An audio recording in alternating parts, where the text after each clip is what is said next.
병은 오랜 시간에 걸쳐서 만들어지는데 돌리는 거는 정말 빨리 돌리고 싶어 하시거든요. 근데 장은 면역세포가 70% 이상 분포되어 있는 면역기관이면서 제일 많이 연구된 항암 채소가 역시 십자화가 채소입니다. 목표가 건강이라면 일단 자연이 낸 식재료로 꾸준히 드시는 것을 추천드립니다.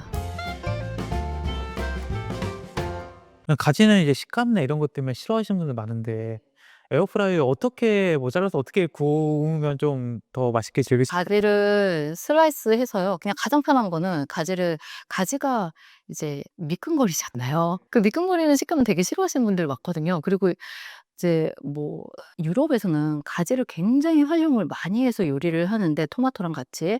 근데 우리나라는 가지가 그렇게 익숙한 식재료가 아니어서 뭐 어머님들이 가끔 가지 무침 해 주시고 가지 냉국 해 주시고 이런 거 외에는 가지 활용을 크게 못하는 현실인데, 제 지인이 샐러드에 넣는 가지를 슬라이스해서 생가지를 슬라이스해서 에어프라이어에서 살짝 구워서 넣었더니 "너무 맛있더라." 이런 이야기를 듣고서 저도 시도해 봤는데 너무 맛있더라고요. 아니 그 이제 독소 배출에서 빼놓을 수 없는 게 이제 물에 대한 얘기를 좀 여쭤보고 싶어요. 일단은 물도 사실 종류도 되게 많고 또 물 얼마나 마셔야 되느냐 이 얘기도 엄청나게 많은데 교수님께서는 물에 대해서 어떻게 생각하고 계신가요? 물만큼 논란이 많은 것도 사실 없는 것 같은데요.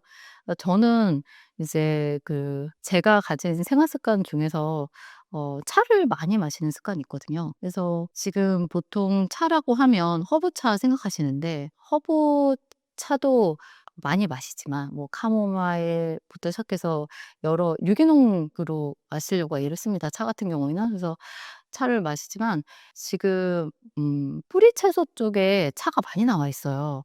그러니까 뭐 돼지 감자차, 그리고 무차. 요즘 제가 즐겨 먹는 거는 레드비트 차. 레드비트 차가 우리면 빨간색이 나오는데 히비스커스는 굉장히 신맛이 나거든요.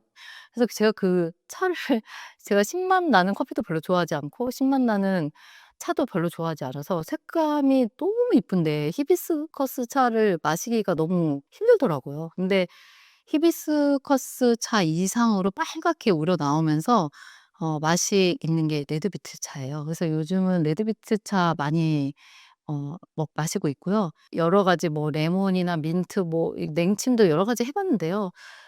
지금 제가 즐겨 마시는 차는 그런 이제 허브나 여러 이제 채소차들을 우려서 따뜻하게 많이 마시고, 그리고 일부는 냉장고에 둬서 시원하게도 마시기도 하고, 가장 실용적이고 편한 것 같아요. 제가 책을 쓰면서도 느낀 게 단계가 많으면 이제 거추장스러우면 오래가지 못한다.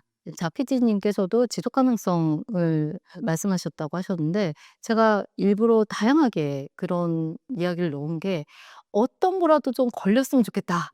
채소 해독식을 시작하는 어떤 계기라도 되었으면 좋겠다.'라는 마음으로 이것저것 많이 넣어 봤습니다. 그럼 물의 양에 대해서는 어떻게 좀 뭐 일부러 뭐 2 리터를 다 마시려고 하시나요? 아니면은 뭐 그런 기준도 있으세요? 물의 양에 대한? 목이 마를 때 마시는데요. 네, 뭐 2 리터를 딱 정해 놓진 않고. 네, 그렇게 마셔 본 적이 있었거든요.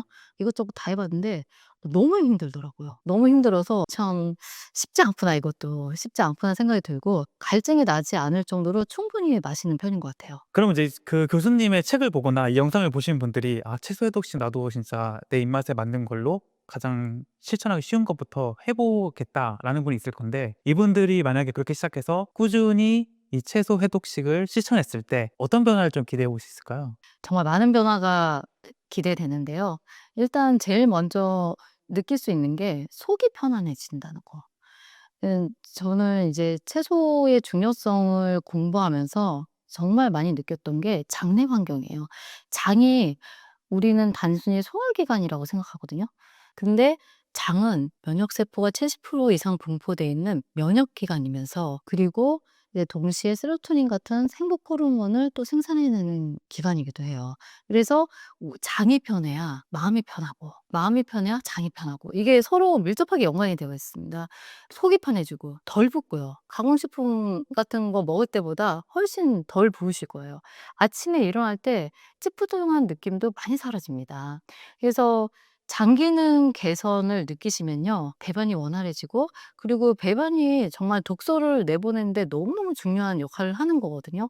그리고 우리가 식이섬유가 수용성 식이섬유는 장내 미생물의 먹이가 돼서 짧은 사슬 지방산을 내는데 그 짧은 사슬 지방산이 장의 벽을 튼튼하게 만듭니다. 그래서 장 누수가 안 생겨요. 우리가 무슨 호수 같은 거 물 새면 계속 빠지잖아요, 물이.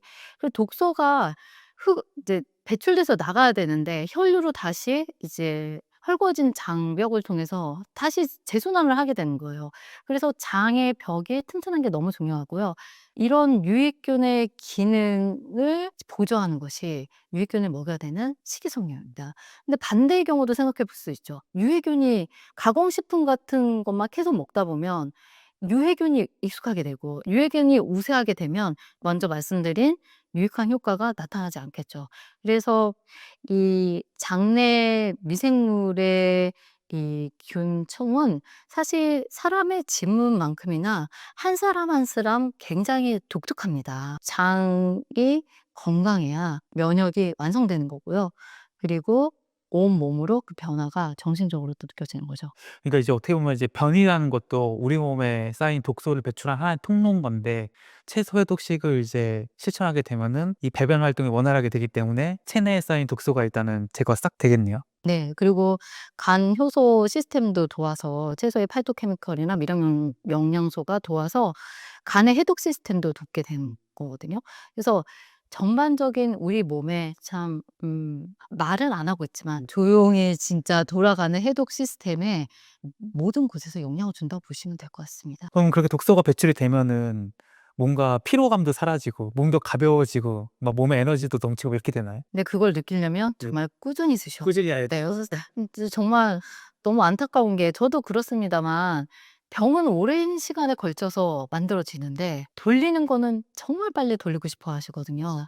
근데 쌓인 병이 생기는 이제 기전들을 보시면 정말 오랜 기간 동안 형성된 거기 때문에 그것을 돌리려면 더 많은 시간과 에너지가 필요하다고 생각이 됩니다.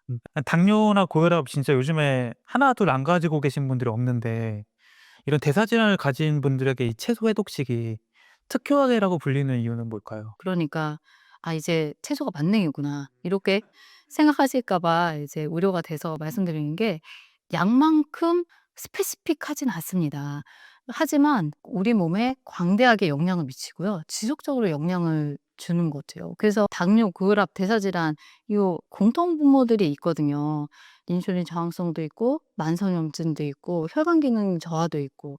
근데 우리 채소의 좋은 성분들이 복합적으로 이 부분에 작용하기 때문에 하나만 좋아지는 것이 아니라 같이 상승작용으로 이제 여러 질환들을 호전을 이제 시키는 거죠. 실제로 좀 연구로 밝혀진 이 채소 해독식의 항암 효과 있을까요?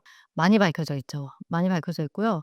그리고 일단은 이제 크게 보면 제일 많이 연구된 항암 채소가 역시 십자화가 채소입니다. 브로콜리, 양배추 항암 식품으로 빠지지 않는데요. 다 논문에 근거가 있는 거고요. 브로콜리, 양배추는 정말 감사한 게 1년 내내 지금 재배를 하고 있기 때문에 마음만 먹으시면 언제든지 섭취할 수 있는 채소고요. 브로콜리, 양배추는 사실 자기 주장이 강한 맛에 자기 주장이 강한 채소가 아니기 때문에 항상 섭취할 수 있을 것 같아요. 제 지인은 굉장히 건강하신 분이거든요. 조금만 과식해도 딱 금식하시고 매일 체중계 재시고 마르셨는데 근육이 엄청 많아서 "대회 나가시냐?" 얘기 들으시는 분인데 이분의 냉장고에 항상 1년 내내 양배추가 있어요. 그래서 "어떻게 드시냐."고 여쭤봤더니 쪄서 먹기도 하고 생으로도 먹기도 하고 "일단 매 끼니마다 냉장고에서 꺼내서 넣는다." 이렇게 말씀하셨어요. 양배추, 브로콜리 등의 케일, 십자가 채소가 설포라판이라는 강력한 천연 항암 물질이 있기 때문에 이 부분은 연구가 많이 되어 있습니다. 그리고 식이섬유 앞서 말씀드렸지만 대장암 예방에 굉장히 탁월하다고 알려져 있고요. 그리고 뭐 폴리페놀이라든지 카로티노이드 같은 성분들 산화 스트레스를 차단하면서 연구 결과를 뒷받침하고 있죠. 그런 건 어떻게 생각하세요? 이제 어 우리가 뭐 광고 같은 걸 보더라도 뭐 흔히 얘기하는 뭐 비타민 음료 같은 거 보면은 여기에 뭐 오렌지 몇 개 분량의 뭐 비타민 C가 들어있다. 혹은 이제 흔히 얘기하는 건강기능식품들 보면은 여기 이 한 알만 먹으면은 뭐 브로콜리 몇 개에 해당하는 뭐 셀포라판이 들어있어서 이거 하나 먹는 게 건강을 챙기는 거다.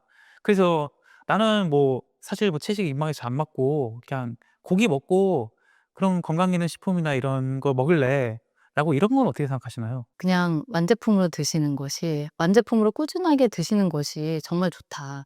왜냐면 일시적으로는 그런 제품들이 도움이 될 수는 있는데 꾸준히 하기가 어렵잖아요.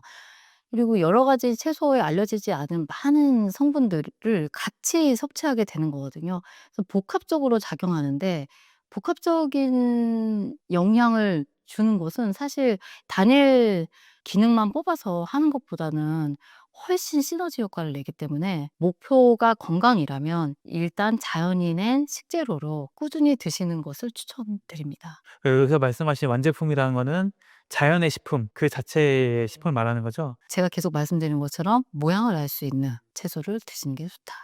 그게 이제 이미 알려진 특정 그 성분들 좋다고 하는 성분들을 약의 형태로 만든 것보다는 물론 그 성분도 있겠지만 자연의 식품에는 아직 우리의 과학이나 의학이 밝혀내지 못한 다양한 성분들 또 거기에서 함께 일어난 상호작용 이런 것들이 너무 알려지지 않은 게 많기 때문에 그래도 자연의 식품을 먹는 것이 뭐 그런 약의 형태를 섭취하는 것보다는 낫다라고 보신 거죠. 필요하신 분도 분명히 계실 텐데 꾸준히 할 수 있는 지속 가능성을 생각해 보고 여러 효과들을 보았을 때는 완제품보다는 모양을 알 수 있는 채소를 드시는 것이 더 효율적이지 않을까라는 생각이 듭니다. 끝으로 이제 구독자분들이 좀 해 주고 싶은 말씀 있으신가요?